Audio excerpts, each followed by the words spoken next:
Hello बच्चों, let's see the question. The question says absence of oxygen will arrest which of the following. तो हमें बताना है कि ऑक्सीजन की एब्सेंस में इनमें से कौन सी जो स्टेप है, जो कौन सा जो पाथवे है वो रुक जाएगा।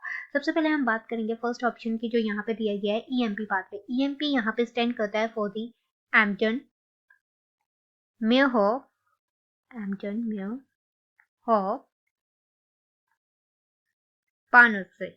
अब ये जो तीन साइंटिस्ट थे, इनके द्वारा ये स्टेप दिया गया था और इस स्टेप को हम ऑल्सो नाम देते हैं ग्लाइकोलाइसिस। अब ये ग्लाइकोलाइसिस जो स्टेप है, ये होती है हमारी इनटू द साइटोप्लाज्म, और ये जो प्रोसेस है या पाथवे है, ये होती है हमारी in the absence of the oxygen. तो यहाँ हम बोल सकते हैं कि ऑक्सीजन का ना होना इस पे कोई इम्पैक्ट नहीं डालेगा। तो यहाँ पे ये हमारा जो ऑप्शन है ये इनकरेक्ट हो जाएगा। आफ्टर दैट सेकेंड स्टेप की बात करें, टीसीए साइकिल, जिसको हम बोलते हैं क्रेब्स साइकिल। अब ये जो क्रेब्स साइकिल है, आफ्टर द ग्लाइकोलाइसिस, जो प्रोडक्ट होगा ग्लाइकोलाइसिस का क्या होता है, हमारे पास 1 ग्लूकोज ब्रेकडाउन होकर यहाँ पे बनाता है 2 पायरुविक एसिड।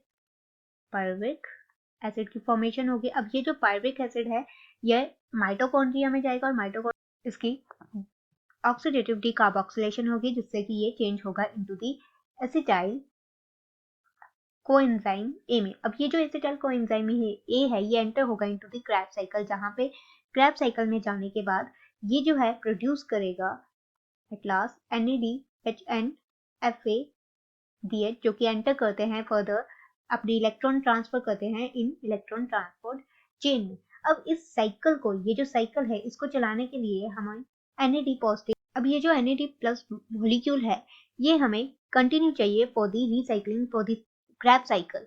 अब यहाँ पे क्या होगा, ये मॉलिक्यूल ना तो सेल में जनरेट होता है और ना ही डिस्ट्रॉय होता है, तो ये हमें मिलेगा कहाँ से, इन दी फ्रॉम दी ETC। और आफ्टर ETC क्या हमें देखने को मिलती है, ऑक्सीडेटिव फॉस्फोराइलेशन,